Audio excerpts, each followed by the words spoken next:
Okay, welcome to Leon's Chainsaw Parts and Repair. That excerpt that you just saw from, was that episode 2 of the Power Mac series.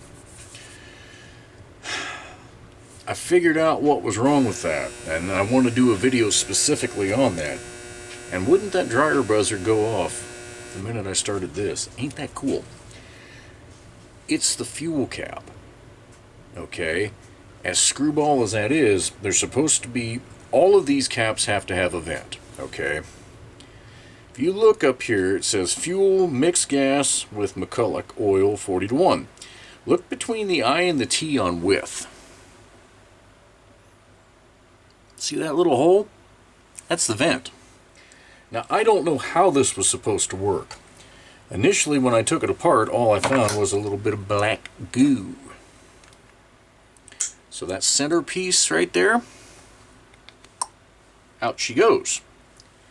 And then you can see light through that hole. Well, I don't know if you guys can, but I can. Yes, you can. I can see it right. Oh, come on. I saw it once before. Yeah, right in there. Long and the short of it is somehow you've got to let air into the tank. And what a duckbill valve is meant to do is allow it in, but not let it back out. Okay? So how do we fix this? Well, I don't know. There's no service instructions in McCulloch's manual for the Power Mac 6. So what's a guy to do? Well, let's take a look at a couple ideas here. A few years ago, I don't know how many, doesn't matter, I started working on some of the fuel caps that Homelight had, and I sourced some of these nylon spacers.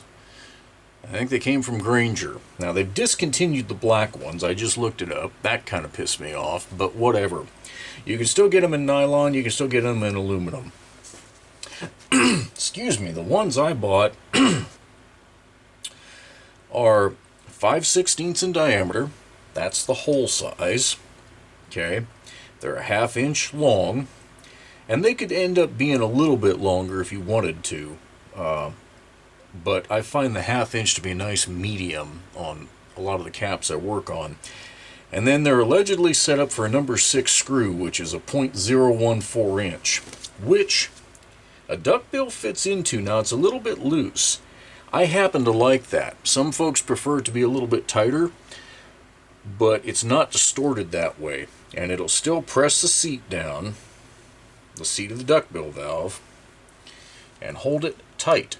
And that's what you need, is a tight seal.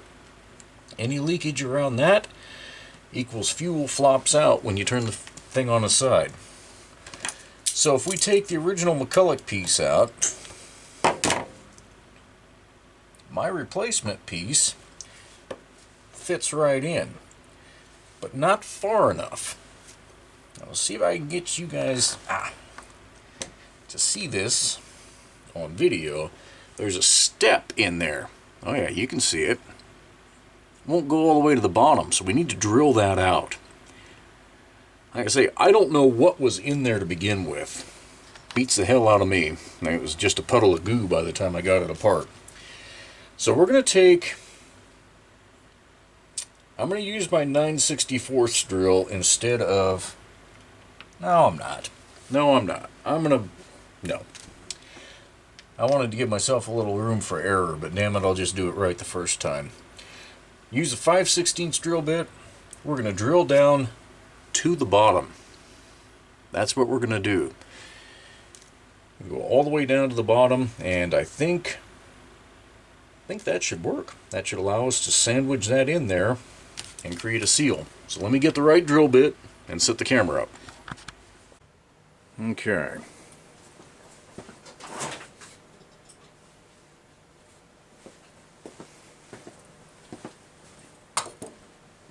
The platform that camera is resting on has a Tupperware container lid, so let's hope this goes well. Okay.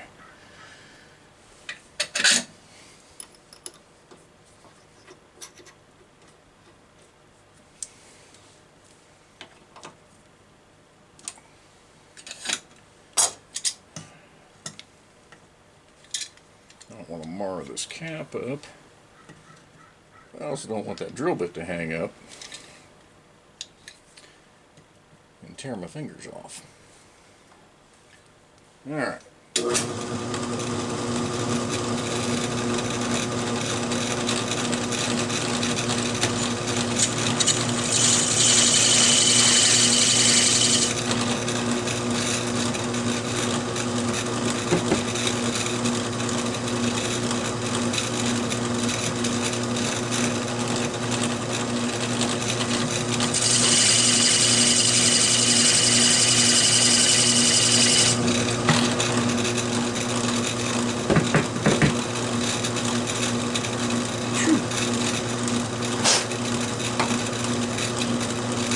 Close.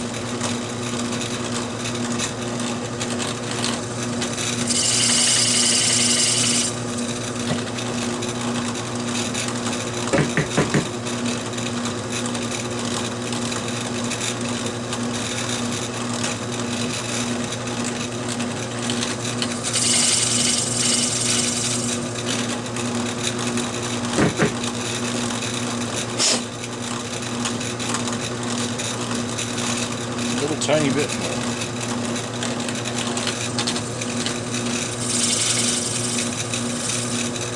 That should be it.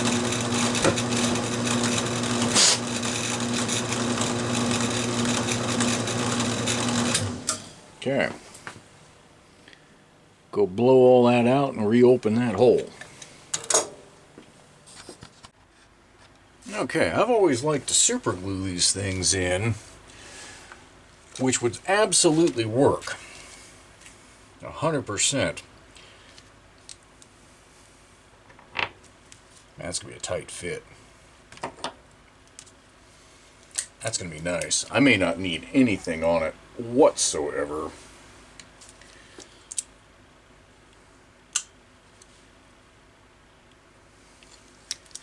But I'm gonna put something on it.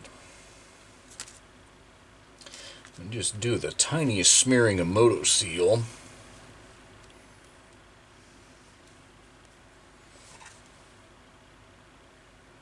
And I do mean the tiniest.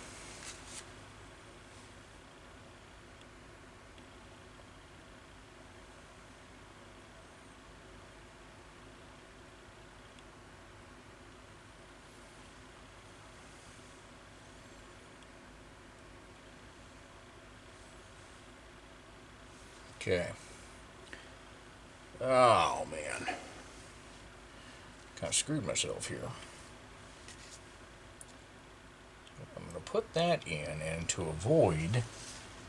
yuck. I Moto sealed myself. And moved you guys in the process. Sorry about that. Some genius set his camera up on top of the paper towel that he needed. Do you know that genius?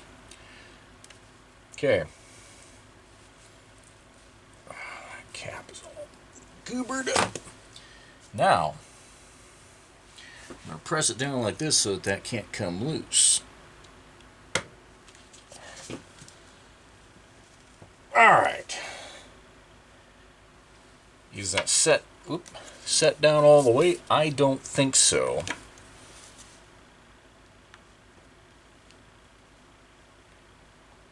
Oop, I got a little bit more out of it.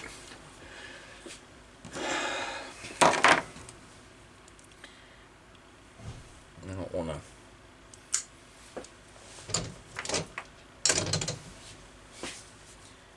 mar this up if I can avoid it.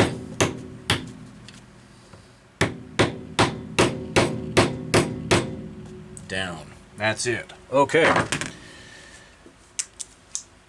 So 1/2 inch in one of these recesses it right down in there. So in theory,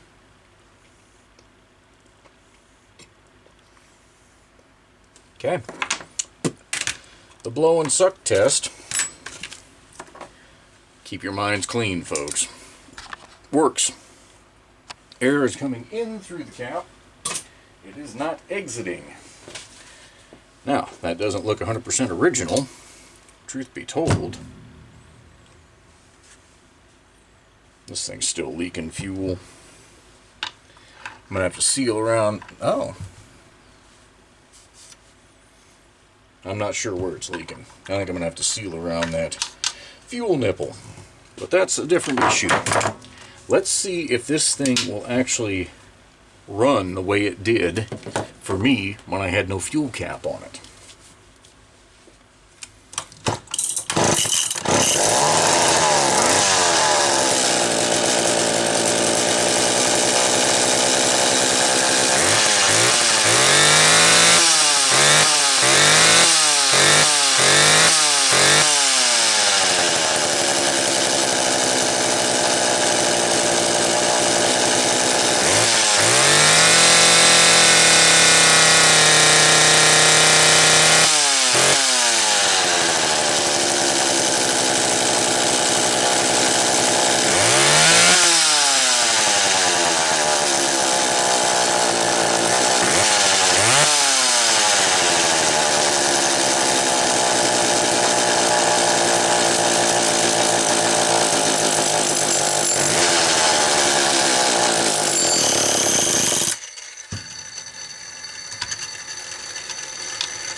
She might be about out of fuel.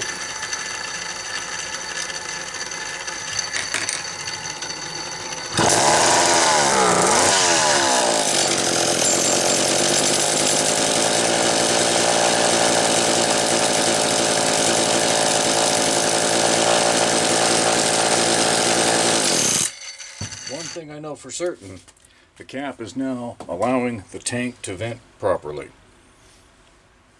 One step closer. So, if you have one of these Power Macs with that style system, that's how you can fix it.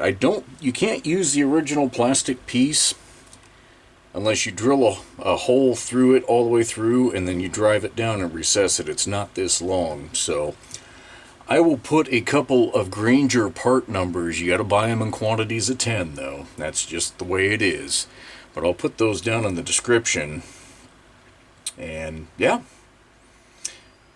it's a fix that works using a modern duckbill valve for Power Mac 6. Catch you guys on the next one.